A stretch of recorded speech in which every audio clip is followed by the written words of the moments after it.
"Show me your papers right now." The words cut through the calm of the early morning like a sudden gust of cold wind across the shoreline, sharp enough that even the gulls circling above seemed to hesitate. At that moment the sun had barely climbed over the Atlantic horizon, casting long amber streaks across the quiet stretch of sand near Cape May, New Jersey, where the tide moved in slow, patient breaths. Most people would have seen nothing unusual there, just a lone man standing knee-deep in the surf with a small net and a weathered cooler sitting on the damp sand behind him. To the two federal agents walking quickly across the beach, however, the scene looked suspicious. Their boots pressed deep into the wet sand as they approached, jackets marked with federal insignia, catching the light of the rising sun. The man they were approaching didn't rush, didn't hide anything, and didn't look startled. He simply kept working, carefully lifting a small mesh trap from the water and examining what had been caught inside before placing something delicate into a labeled container. To anyone passing by he might have looked like a quiet fisherman enjoying the solitude of a weekday morning. But Agent Cole Mercer had already decided otherwise. "I said papers," Mercer repeated, his voice firm and impatient as he stopped just a few feet away. The man finally looked up, dark eyes calm and steady beneath the brim of a faded navy cap. He appeared to be in his mid-30s, tall, lean, wearing rubber waders and a sun-bleached long-sleeve shirt. His hands were rough from work, but moved with careful precision as he sealed the container he had been holding. "Morning," the man said evenly, glancing briefly toward the shoreline before looking back at the agents. "Is there a problem?" Mercer didn't answer the question. Instead, he scanned the scene like someone already convinced he had found what he was looking for. The cooler, the net, the small trays of seawater samples resting beside a waterproof notebook. To Mercer it all looked like unauthorized fishing equipment. Or worse, something illegal being collected from protected waters. "You're operating here without visible permits," Mercer said. "Federal waters. That means you need to show documentation. Now." The man remained still for a moment, the quiet sound of waves rolling in behind him. A few yards away a family, walking their dog, slowed down, curiosity drawing their attention to the confrontation. The man turned slightly and placed another labeled vial into the cooler with careful hands before closing the lid. Then he straightened, brushing sand from his gloves. "Agent," he said calmly, "before we rush into anything, you might want to take a closer look at what you're standing next to." Mercer frowned, glancing down briefly at the containers arranged near the man's equipment. Transparent tubes floated in trays of seawater. Each carried neat handwritten markings and timestamps. Nearby sat a compact digital instrument blinking softly as it recorded data. Mercer barely noticed. He had already formed his conclusion. "Nice setup," he said dryly. "Still doesn't answer my question." The man exhaled slowly, watching the water slide across the shore like a sheet of glass. "You're not asking about fishing permits," he replied quietly. "You're asking about evidence." Mercer let out a short laugh, the kind that carried more confidence than curiosity.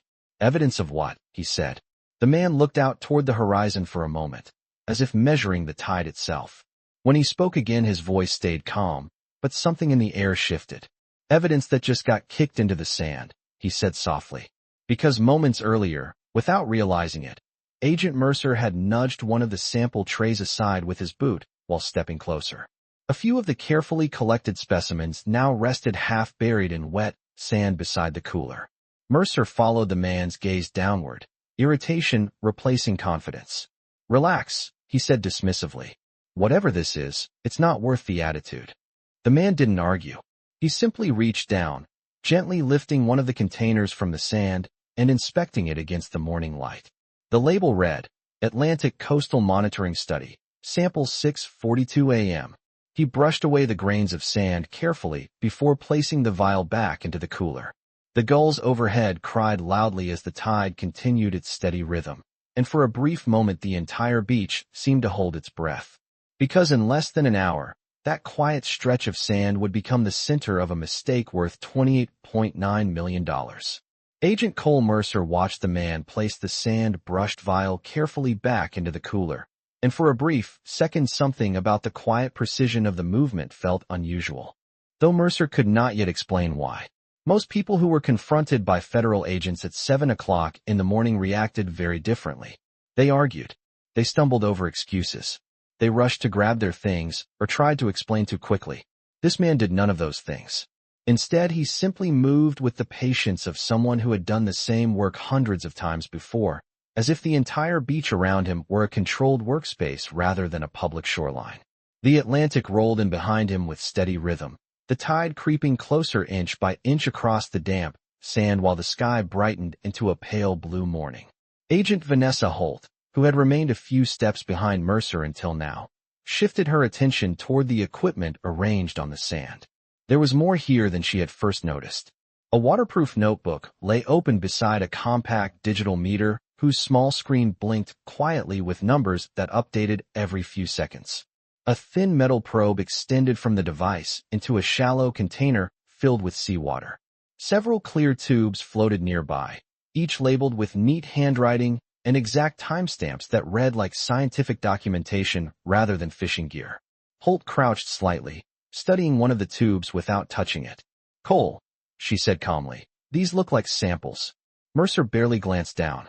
"Everything looks like samples when someone is trying to make an excuse," he replied, his voice still carrying the confident tone of someone certain he had caught a violation.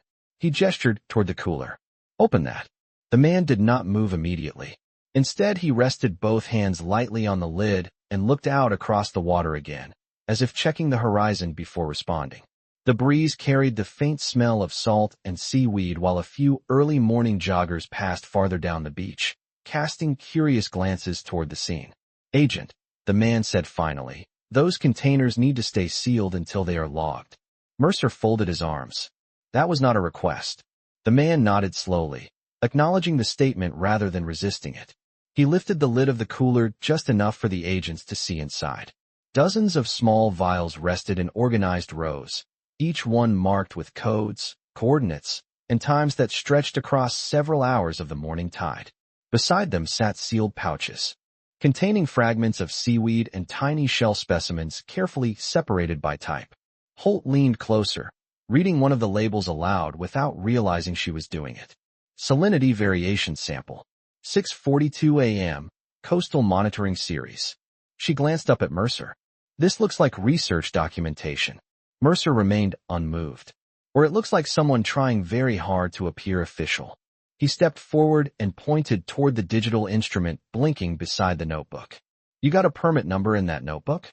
The man reached down and closed the lid of the cooler again with quiet care. His movements remained slow and deliberate, like someone who understood that rushing would only make the situation worse. "The permits are already on file," he said. Mercer shook his head. "That is not how this works." Holt stood slowly, brushing sand from her palm after steadying herself on one knee. Something about the scene was beginning to shift in her mind. The equipment was not improvised. The labels were too precise.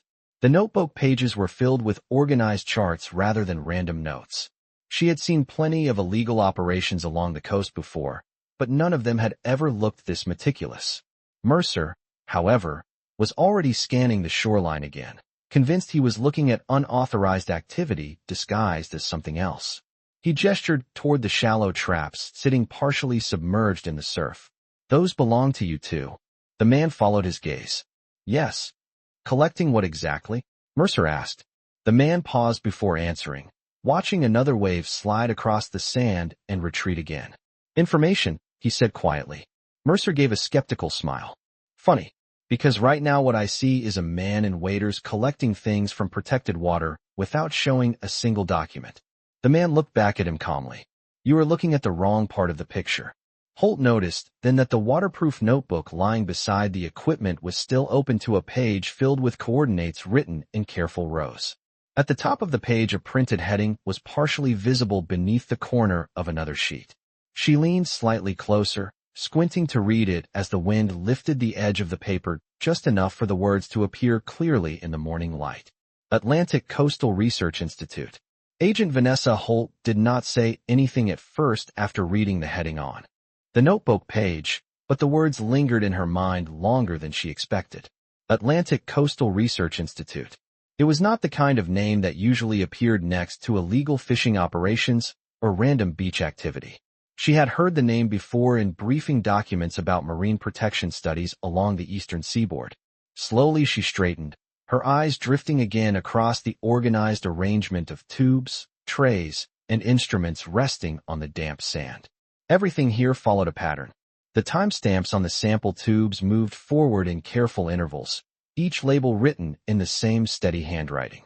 The digital meter beside the notebook continued blinking softly, displaying salinity numbers that shifted every few seconds as the tide rolled in. Nothing about the scene looked rushed or improvised. It looked measured, methodical, almost academic. Agent Cole Mercer, however, had not noticed the change in Holt's expression. He remained focused on the assumption that had guided him since the moment he spotted the man standing in the surf. To Mercer, the explanation was simple. A man standing alone in federal coastal waters with traps and containers meant one thing: unauthorized collection. The fact that the equipment looked scientific only made him more suspicious, as if the setup were part of a carefully prepared story. "Let me see that notebook," Mercer said, extending his hand toward the open pages lying beside the instrument. The man moved before Mercer could reach it. Not quickly, not aggressively, but deliberately, placing one gloved hand over the notebook and closing it with gentle pressure. The motion was calm but firm. Mercer's eyebrows lifted slightly at the quiet interruption. "That is part of the documentation," the man explained in an even tone. "It stays with the samples." Mercer let out a short breath through his nose. "Everything here is documentation according to you." A light wind moved across the beach, lifting grains of sand that shimmered briefly in the growing sunlight. Farther down the shoreline, the small group of joggers who had slowed earlier were now pretending not to stare while clearly watching the scene unfold. One of them paused long enough to pull a phone from his pocket before continuing down the boardwalk. The tide crept another inch forward, washing around the shallow traps sitting in the surf before sliding back again. The man stepped toward the water and lifted one of the traps carefully. From beneath the surface, inside the mesh containers, small shells and fragments of sea grass rested together in a shallow layer of seawater. He examined the contents closely, then transferred a few pieces into a labeled sample tray beside the cooler. Even now, under the watch of 2 federal agents, he worked with the same steady attention as before. Mercer shook his head as if the calm behavior only confirmed his suspicion. "You seem awfully comfortable for someone who has not shown a single permit yet." The man placed the tray beside the others and wiped his gloves on a cloth hanging from his belt. "Comfortable is not the word," he replied. "Focus might be closer." Holt glanced again toward the closed notebook. Something about the heading she had seen was still bothering her, like a puzzle piece that did not fit Mercer's narrative. "You said the permits are already filed," she said carefully. The man nodded once. "They were filed weeks ago." Mercer crossed his arms again. "Filed where?" The man looked toward the horizon briefly, then back at the agents. "With the same department that sent you here." Mercer's expression hardened slightly, though he still did not step back. "Then you will not mind if we confirm that." The man shrugged lightly. "Confirmation is not the issue." Holt noticed the way he chose his words. Every sentence sounded measured, like someone accustomed to speaking during official discussions rather than arguments on a beach. Mercer, meanwhile, gestured toward the cooler again. "Until we confirm anything, you're going to step away from that equipment." The man hesitated for the first time since the agents arrived. Not out of fear, but calculation, as if he were measuring the tide again in his mind. "Agent Mercer," he said quietly, "the samples are time-sensitive." Mercer did not respond immediately. The name caught his attention for a split second. "You know my name?" he asked. The man met his gaze calmly. "It was printed on the vehicle door when you parked." For a moment, the only sound was the steady push and pull of the Atlantic tide. Mercer turned slightly toward Holt, who was now looking again at the digital meter blinking beside the cooler. The numbers on its screen continued updating with each incoming wave. Then Holt noticed another line of text printed just beneath the instrument display.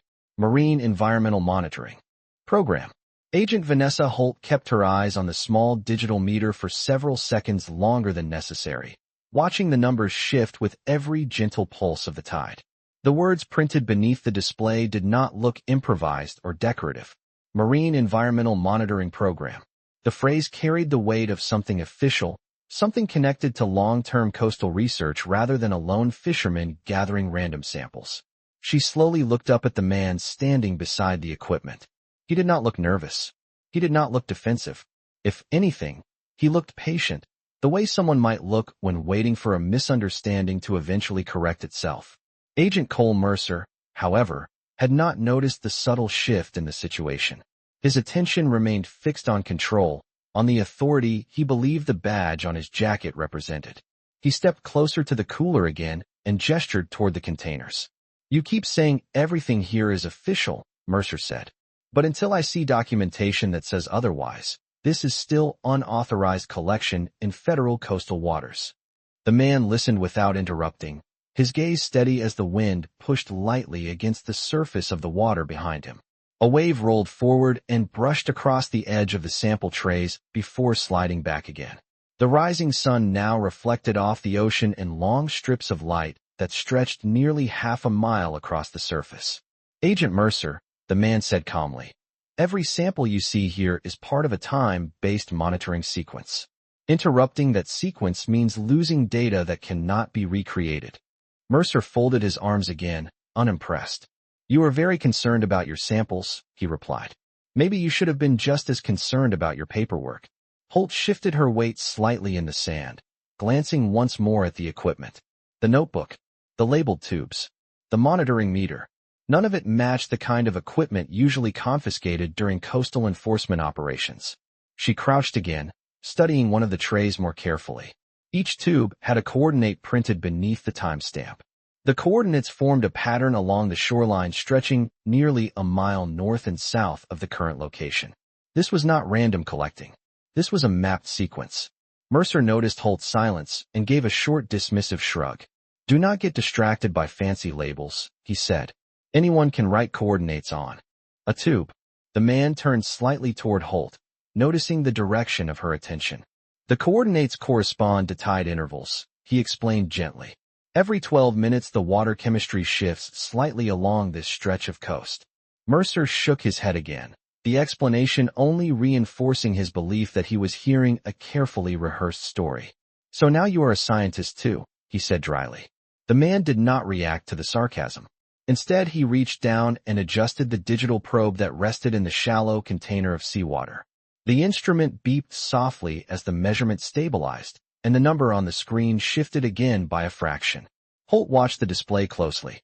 "What does that reading show?" she asked before she could stop herself. The man glanced at her briefly. "Salinity change caused by the outgoing tide," he answered. "It helps track contamination patterns along the coastal shelf." Mercer let out a quiet laugh. "Contamination patterns," he repeated. "That is a very convenient explanation." The man closed the lid of the cooler again, pressing it gently until it sealed.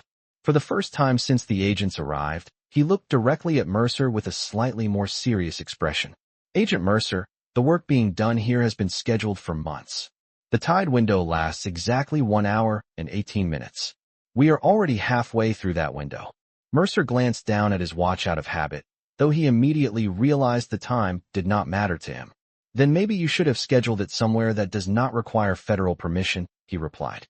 Holt stood slowly, brushing sand from her knee as she turned toward the shoreline parking area where the federal vehicle sat nearly 200 yards away. The early morning traffic on the coastal road had begun to increase as commuters headed toward town. She could still see the lettering printed across the side of their vehicle doors from where they stood. Mercer noticed her glance and followed it briefly before returning his attention to the man. "You said your permits were filed," Mercer said again. "Filed under what name?" The man did not answer immediately. Instead, he removed one glove and reached into the chest pocket of his waders. Holt noticed the movement and watched carefully as he pulled out a folded identification card sealed inside a clear waterproof sleeve. He held it between two fingers, but did not extend it forward yet. The wind lifted slightly across the water as another wave rolled toward the shore, washing around the traps once more before retreating. The man looked at Mercer with the same calm expression he had carried since the beginning of the encounter. "Before I hand this to you," he said quietly, "you should understand something. The samples you nearly stepped on are part of a federal environmental monitoring contract worth $28.9 million. The wind lifted slightly as the man held the waterproof sleeve between his fingers, the clear plastic catching the reflection of the rising sun. Agent Cole Mercer did not reach for it immediately. Instead, he studied the man's face as if trying to decide whether the statement he had just heard was another carefully constructed explanation. $28.9 million. The number hung in the quiet morning air longer than Mercer expected. Behind them, the Atlantic tide continued its slow rhythm, waves rolling across the sand with steady patience, while the light of the sun climbed higher above the horizon. Agent Vanessa Holt watched the card in the man's hand more closely than Mercer did. She had already noticed the pattern forming around them. The equipment, the coordinates, the monitoring instrument. Now the mention of a federal contract. None of it aligned with the simple assumption Mercer had made when they first walked across the beach. The man did not rush the moment. He simply held the identification sleeve where the agents could see it, his posture relaxed but deliberate, like someone accustomed to presenting credentials when necessary. Mercer finally extended his hand. "Let me see it," he said. The man passed the sleeve forward without hesitation. Mercer took it and flipped the card inside so the printed information faced him. For a brief moment his expression did not change. Then his eyes moved more slowly across the surface of the card, reading each line more carefully than the last. Holt stepped closer beside him. The identification card was issued through the Atlantic Coastal Research Institute, a federally partnered environmental science organization that coordinated monitoring programs along several protected coastal zones. Beneath the institute name appeared a government contract reference number, followed by a title printed in clear lettering. Marine Environmental Monitoring Program. Principal Field Biologist. Dr. Elijah Brooks. Mercer's brow tightened slightly as he read the final line. Holt noticed the reaction immediately. She leaned closer to confirm the text herself. The photograph on the card matched the man standing quietly in the surf behind them. The same calm eyes. The same steady expression. For the first time since arriving on the beach, Mercer did not speak right away. The morning wind moved across the shoreline, rustling the pages of the waterproof notebook that still rested beside the digital meter. Holt looked from the card back to the equipment arranged on the sand. Suddenly, every detail made sense. The timestamps were not random. The coordinates were not decoration. The salinity meter was not improvised equipment. It was part of a controlled monitoring sequence designed to track subtle changes in ocean chemistry across the coastline. Mercer cleared his throat slightly before handing the identification sleeve back. "You are saying this operation is tied to a federal environmental contract," he said carefully. Dr. Elijah Brooks slipped the card back into the pocket of his waders and replaced his glove before answering. "That is correct." Mercer glanced again toward the cooler containing the sealed rows of samples. "And those containers are part of that monitoring process." "Yes," Brooks replied calmly. Holt walked slowly toward the sample trays, crouching again to read one of the labels now that she understood what she was looking at. Each tube carried a time stamp spaced exactly 12 minutes apart, forming a continuous sequence stretching back nearly an hour. The tide had already shifted enough that the next reading would need to be taken soon. Holt looked toward Brooks. "You said the tide window is limited," she said. Brooks nodded once. 1 hour and 18 minutes from the start of the sequence. Mercer exhaled quietly as the realization settled into place. "And how long has the sequence been running this morning?" Brooks glanced briefly at the instrument display blinking beside the cooler. 49 minutes. The number landed heavily in the silence that followed. Mercer looked out across the ocean as if the water itself might offer an explanation for how the situation had changed so quickly. When he turned back, Brooks was already stepping toward the shallow trap sitting in the surf, lifting it carefully as another wave receded. He transferred the contents into a labeled tray with the same calm precision he had shown since the beginning of the encounter. The digital meter beeped softly again as the tide shifted another fraction. Holt watched the process with new understanding. Every movement now looked less like fishing and more like a carefully timed scientific procedure. Brooks sealed the sample tube and placed it gently into the cooler beside the others. Then he closed the lid and looked toward Mercer once more. "Agent Mercer," he said quietly, "the monitoring sequence still has 29 minutes remaining." The sound of the ocean filled the silence after Dr. Elijah Brooks spoke those words. 29 minutes. The number carried weight now, heavier than it had just moments before, because Agent Cole Mercer understood something that had not been obvious when he first stepped onto the sand. Time mattered here. Not in the usual sense of paperwork or procedure, but in a narrow scientific window that could not simply be paused and restarted. The Atlantic tide did not wait for misunderstandings to clear themselves. It moved forward with quiet certainty, inch by inch across the shoreline. Mercer glanced down at the cooler again, then at the sample trays sitting beside the digital meter. Each tube represented a precise moment in the tide cycle, and the pattern was already half complete. If the sequence broke now, the entire data set might lose its value.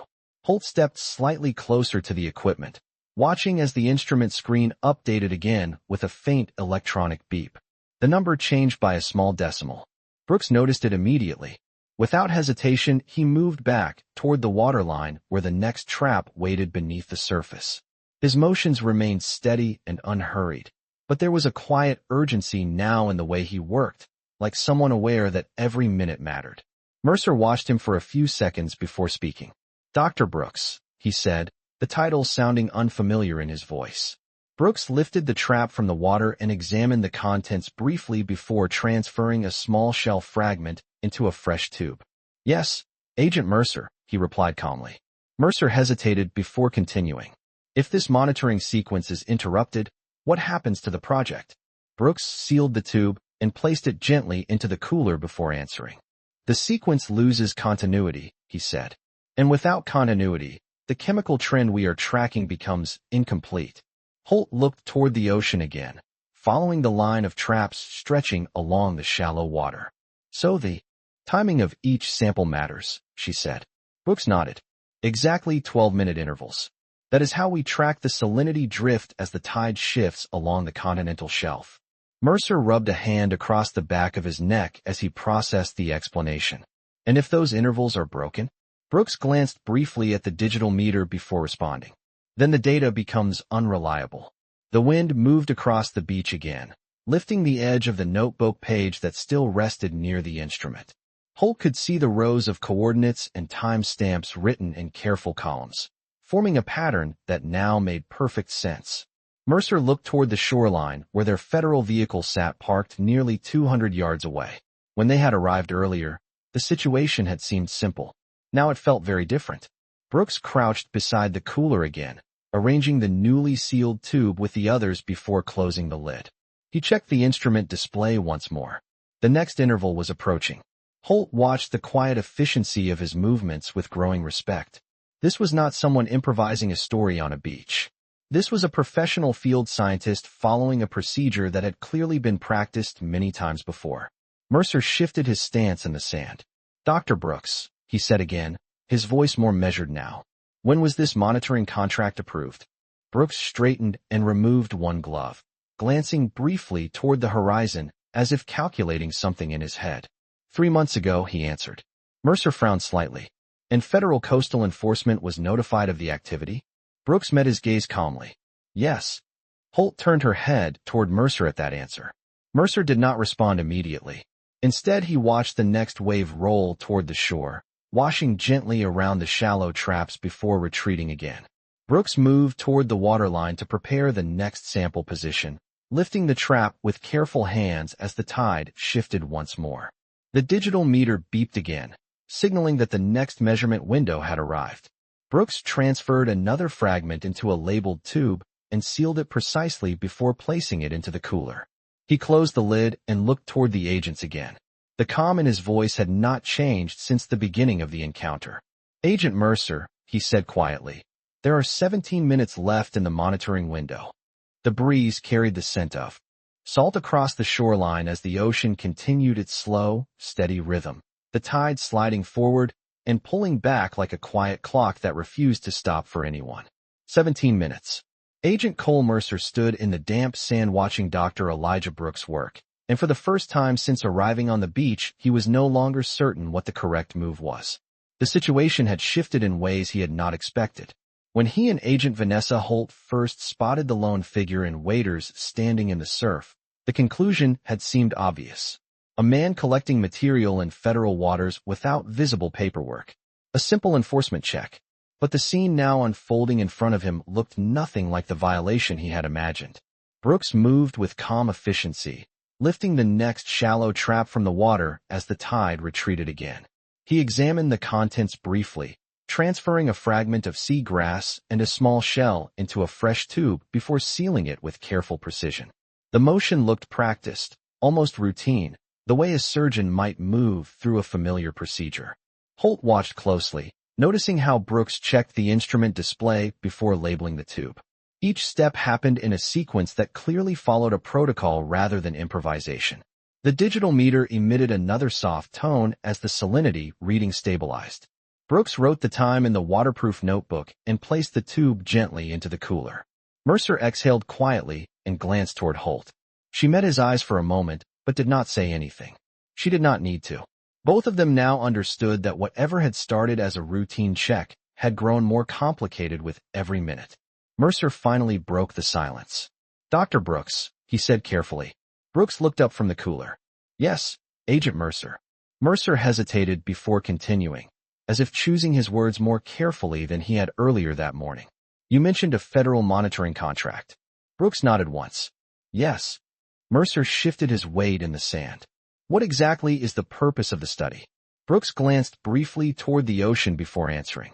The tide had begun to turn slightly now, the waterline shifting in a way only someone who spent long hours studying it might notice. "We are tracking chemical fluctuations along this section of coastline," he explained. "Specifically changes in salinity and trace contaminants that move through the water column during tide transitions." Holt looked back toward the digital meter again. The number on the display had shifted slightly from the last reading. "Contaminants from where?" she asked. Brooks closed the cooler lid gently and rested one gloved hand on top of it. "Upstream sources," he said. Mercer frowned slightly. "Factories." Brooks shook his head. "Possibly. The purpose of this monitoring sequence is to confirm the pattern." The wind lifted the edge of the notebook again, revealing rows of data that stretched back nearly an hour. Mercer stared at the page for a moment before looking back toward the ocean. If Brooks was telling the truth, then the work happening here was not random field collection. It was part of a larger environmental investigation. Brooks checked the instrument again, his eyes moving quickly across the display. "Next interval in 9 minutes," he said quietly. Holt noticed how naturally he spoke about time, as if the tide itself had become a schedule he could read instinctively. Mercer rubbed his jaw thoughtfully. "Dr. Brooks," he said after a moment, "if this monitoring contract is federally funded, who authorized it?" Brooks met his gaze calmly. "The Coastal Environmental Protection Council in coordination with the Department of Marine Resources." Holt felt a subtle shift in the air after that answer. Those agencies did not issue small contracts. Mercer clearly knew that as well. He glanced once more toward the equipment arranged on the sand, then toward the ocean traps that still waited along the waterline.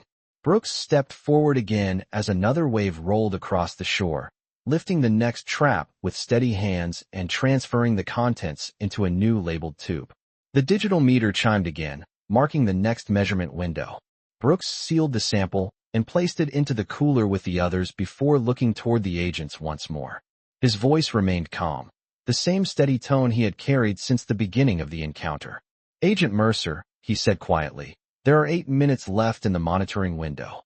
The Atlantic tide moved with quiet certainty, pushing another thin line of water across the sand before sliding back again, and the morning sunlight now stretched farther across the shoreline than it had when the agents first arrived.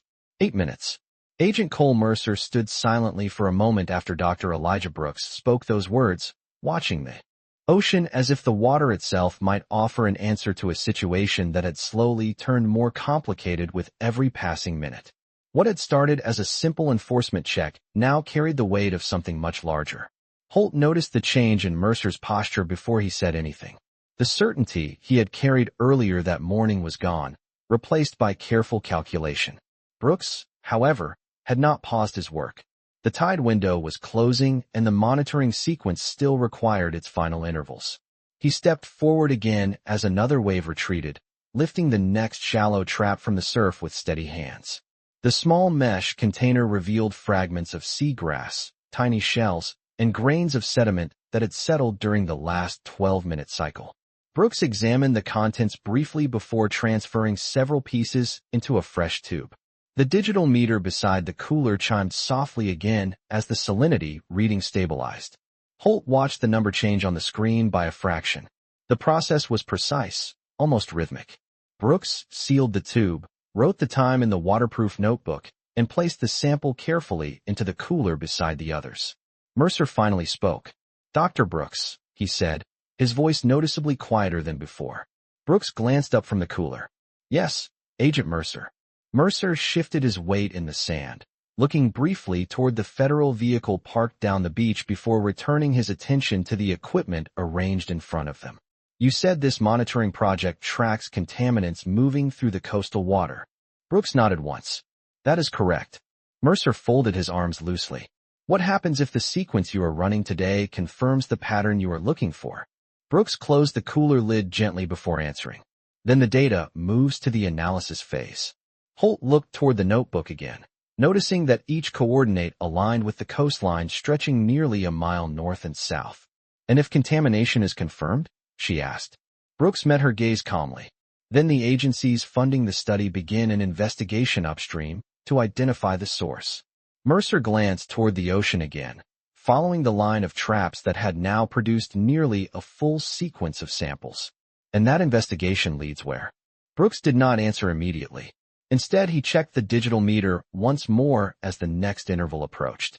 The instrument gave another soft tone. Brooks stepped toward the waterline again and lifted the final trap from the surf. The tide had shifted noticeably now, the waterline retreating farther down the beach. He examined the contents of the trap and transferred the final fragments into the last labeled tube. Holt noticed the careful way he sealed the container, almost as if the small object carried far more importance than its size suggested. Brooks wrote the time in the notebook and placed the tube into the cooler before closing the lid. For a moment, he stood quietly beside the equipment while the ocean continued its steady rhythm behind him. Then he looked toward the agents again. "If the contamination pattern is confirmed," he said evenly, "the investigation usually leads to whichever facility is releasing the chemicals into the watershed." Mercer frowned slightly. "Facilities meaning industrial sites." Brooks nodded.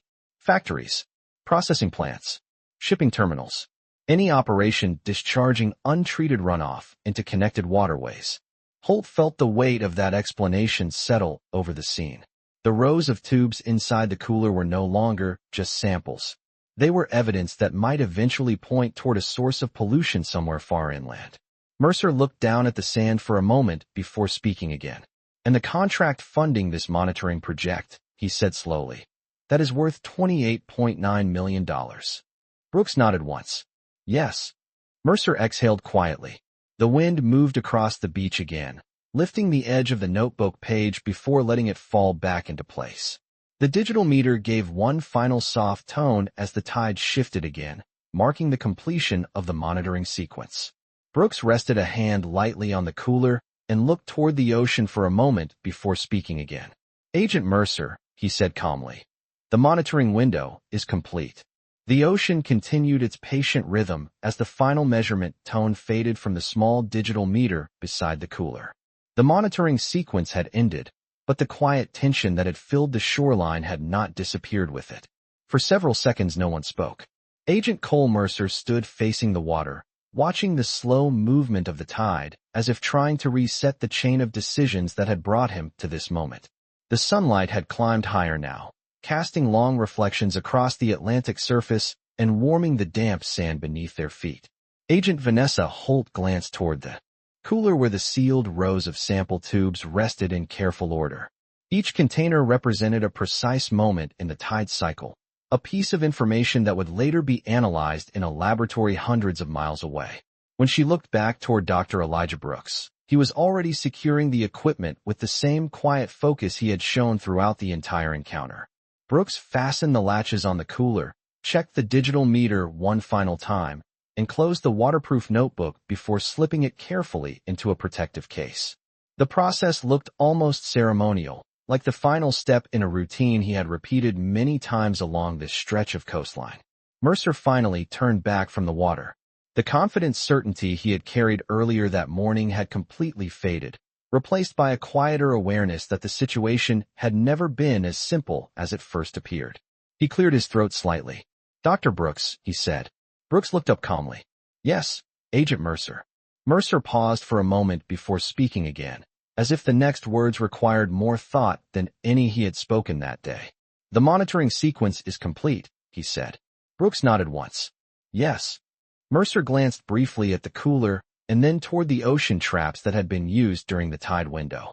"Your data is intact," he added. Brooks followed his gaze toward the shoreline and the line of shallow traps resting just beyond the surf. "Yes," he said again. Holt stepped forward slightly, brushing a trace of sand from the side of the equipment case. The morning wind had softened now, carrying only the distant sound of gulls circling above the water. "Dr. Brooks," she said quietly, "will these samples be enough to confirm the contamination pattern you mentioned earlier?" Brooks rested one hand lightly on the cooler lid. "They will help complete the sequence," he replied. "From there, the analysis team will compare the chemical signatures with upstream samples collected last month." Mercer listened carefully this time. "And if the results match?" Brooks looked toward the horizon where the sunlight now stretched nearly a mile across the ocean surface. "Then the investigation will move forward," he said evenly. Mercer nodded slowly. The number Brooks had mentioned earlier still echoed in his mind. $28.9 million. Not just the value of the monitoring contract, but the scale of the environmental investigation it represented. Holt glanced once more at the neat rows of tubes inside the cooler. Each one had been collected at exactly the right moment during the shifting tide, part of a process that required patience, knowledge, and timing that few people could recognize from the outside. Brooks lifted the cooler handles and secured them with a final check. When he spoke again, his tone remained calm, without accusation or frustration. "Agent Mercer," he said quietly, "most people who pass this beach in the morning see someone standing in the water and assume he is fishing." Mercer looked toward him. Brooks continued, "But sometimes the work being done in the water is not about what you catch." The wind carried his words across the shoreline as the waves continued their steady motion. Mercer considered the statement for a moment before responding. "Sometimes," he said slowly, "the work is about what you discover." Brooks gave a small nod. The three of them stood there for a moment longer, watching the ocean as the tide continued its endless movement along the coast. Then Brooks lifted the cooler and turned toward the path leading up the beach, the completed monitoring sequence resting securely inside the container.